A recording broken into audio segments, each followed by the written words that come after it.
ഈ ഇസ്രയേലിന്റെ ഭാഗത്തു നിന്നുള്ള തിരിച്ചടി ഈ അർദ്ധരാത്രിയിലോ അല്ലെങ്കിൽ ഏറ്റവും അടുത്ത ദിവസങ്ങളിൽ തന്നെ പ്രതീക്ഷിക്കാമല്ലേ സായ്കുമാർ?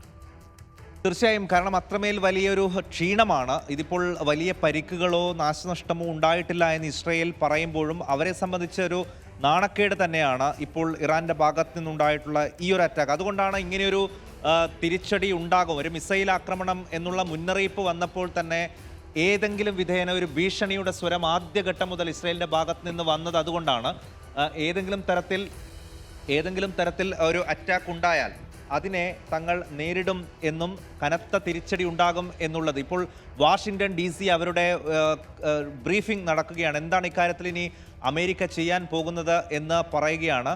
അതിൻ്റെ വിശദാംശങ്ങൾ നമുക്ക് ഉടൻ തന്നെ നൽകാം റോഷ്നി. വളരെ പ്രധാനമാണത്, കാരണം അമേരിക്ക ഇക്കാര്യത്തിൽ ഇനി എന്ത് നിലപാട് സ്വീകരിക്കുന്നു എന്നുള്ളത് പ്രധാനമാണ്. ജേക്ക് സുലിവൻ എന്ന അവരുടെ നാഷണൽ സെക്യൂരിറ്റി അഡ്വൈസർ ഇപ്പോൾ മാധ്യമങ്ങളോട് സംസാരിക്കുന്നുണ്ട്. നേരത്തെ വൈറ്റ് ഹൗസിൽ അടിയന്തര യോഗം ചേർന്നിരുന്നു. സ്വാഭാവികമായും അവർ ഇറാനെ തള്ളിപ്പറയുകയും ഇറാനിൻ്റെ അറ്റാക്കുകൾ അവസാനിപ്പിക്കണമെന്നും പറയുകയും ചെയ്യും. US മിലിറ്ററി ഇസ്രയേലിനോടൊപ്പം ചേർന്ന് സംയുക്തമായി പ്രവർത്തിക്കും എന്നുള്ളതാണ് അവർ പറയുന്നത്. അവരുടെ സൈനിക ശക്തി ഇപ്പോൾ ഇസ്രയേലിന് പിന്നിൽ അണിനിരക്കും. എല്ലാ വിധത്തിലുമുള്ള അറ്റാക്കുകൾ പ്രതിരോധിക്കാൻ, അവസാനിപ്പിക്കാൻ ഇസ്രയേലിനൊപ്പം തങ്ങളുടെ സൈന്യം കൂടി ഉണ്ടാകുമെന്ന് അമേരിക്ക പരസ്യമായി തന്നെ പറയുകയാണ്. അവരുടെ സൈനിക അഡ്വൈസർ കൂടിയാണ് ഇപ്പോൾ സംസാരിക്കുന്നത്.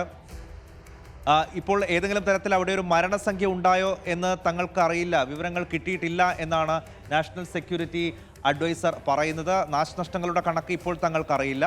എന്തായാലും ഇസ്രയേൽ ഒരു തിരിച്ചടിക്കൊരുങ്ങുകയാണെങ്കിൽ അത് സംയുക്തമായിട്ടായിരിക്കും. ഇസ്രയേൽ അവിടെ ഒറ്റയ്ക്കായിരിക്കില്ല എന്നുള്ളതാണ് പറയുന്നത്. പക്ഷേ ഹെസ്ബുള്ളയുടെയൊക്കെ ഇപ്പോൾ പലതരത്തിലുള്ള റിപ്പോർട്ടുകൾ വരുന്നുണ്ട്. കാരണം ഇവിടെ മൊസാദിൻ്റെ സെക്യൂരിറ്റി ആസ്ഥാനത്തിൻ്റെ അടുത്തുവരെ ഇറാൻ്റെ ആക്രമണം എത്തി. എങ്ങനെയാണെങ്കിലൊക്കെ വലിയ ക്ഷീണം ഉണ്ടായിട്ടുണ്ട് എന്നാണ്. ഇതിൻ്റെ ഗ്രാവിറ്റി എത്രത്തോളം ഉണ്ട് എന്നുള്ളതിൻ്റെ സൂചനയാണ് അമേരിക്ക ഇപ്പോൾ വളരെ വേഗത്തിലൊരു പരസ്യ പ്രതികരണത്തിലേക്ക്, ഒരു മീഡിയ ബ്രീഫിംഗിലേക്ക് അവരുടെ സൈനിക അഡ്വൈസർ തന്നെ വരുന്നത്.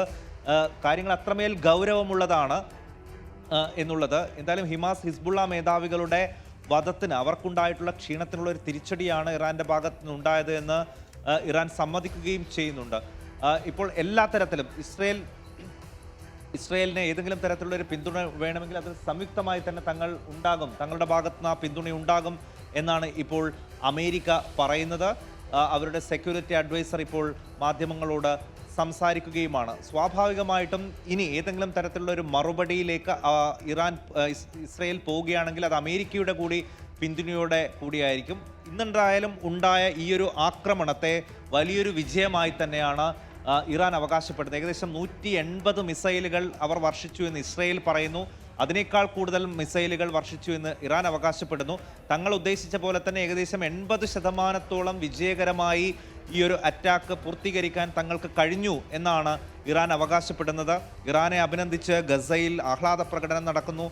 ഹൂത്തികളുടെയും ഹമാസിൻ്റെയും ഹിസ്ബുള്ളയുടെയും ഒക്കെ പ്രതികരണങ്ങളൊക്കെ ഇറാനെ അഭിനന്ദിച്ചുകൊണ്ട് വരികയുമാണ്. അതായത് ഇസ്രയേൽ അമേരിക്ക വിരുദ്ധ ചേരി, ഇസ്രയേലിനെ ഇപ്പോൾ അറ്റാക്ക് ചെയ്യണമെന്ന് ആഗ്രഹിക്കുന്ന രാജ്യങ്ങളും സംഘടനകളും ഒക്കെ ഇപ്പോൾ ഇറാന് പിന്നിൽ അണിനിരക്കുന്നു. അമേരിക്കയാകട്ടെ പൂർണ്ണ പിന്തുണ പ്രഖ്യാപിച്ചുകൊണ്ട് ഇസ്രയേലിന് പിന്നിൽ അണിനിരക്കുകയാണ്. അതായത് അവിടെയുള്ള അമേരിക്കൻ സിറ്റിസൺസ്, സ്വാഭാവികമായും നേരത്തെ ഇന്ത്യൻ സർക്കാർ അവിടെയുള്ള ആളുകൾക്ക് കൊടുത്ത നിർദ്ദേശം പോലെ തന്നെ അമേരിക്കൻ പൗരന്മാരോടും അവിടെയുള്ള അഡ്വൈസർ സംസാരിക്കുകയാണ്. കൃത്യമായി അവിടെയുള്ള നിർദ്ദേശങ്ങൾ പാലിച്ചുകൊണ്ട് മാത്രമേ നിൽക്കാവൂ, സുരക്ഷിത സ്ഥാനങ്ങളിൽ തന്നെ തുടരണം എന്ന് അമേരിക്കയും അവരുടെ പൗരന്മാർക്കുള്ള നിർദ്ദേശമായി ഇപ്പോൾ വരികയാണ്. വൈറ്റ് ഹൗസ് എന്തായാലും അവിടെ അടിയന്തര യോഗം ചേർന്നിരുന്നു. കമലാ ഹാരിസും ജോ ബൈഡനും അടക്കമായ യോഗത്തിൽ പങ്കെടുക്കുകയും ചെയ്തിരുന്നു. അപ്പോൾ സ്വാഭാവികമായും ഇറാനെ പ്രതിരോധിക്കാൻ, ഇറാനിന് ഏതെങ്കിലും തരത്തിൽ ആക്രമണം നടത്തിയാൽ അതിനെ പ്രതിരോധിക്കാൻ അമേരിക്കൻ സൈന്യം കൂടി രംഗത്തിറങ്ങും എന്ന് അമേരിക്ക തന്നെ തുറന്നു പറയുകയാണ്. അമേരിക്കയുടെ പ്രതികരണം എന്തായാലും നിർണായകം തന്നെയാണ്.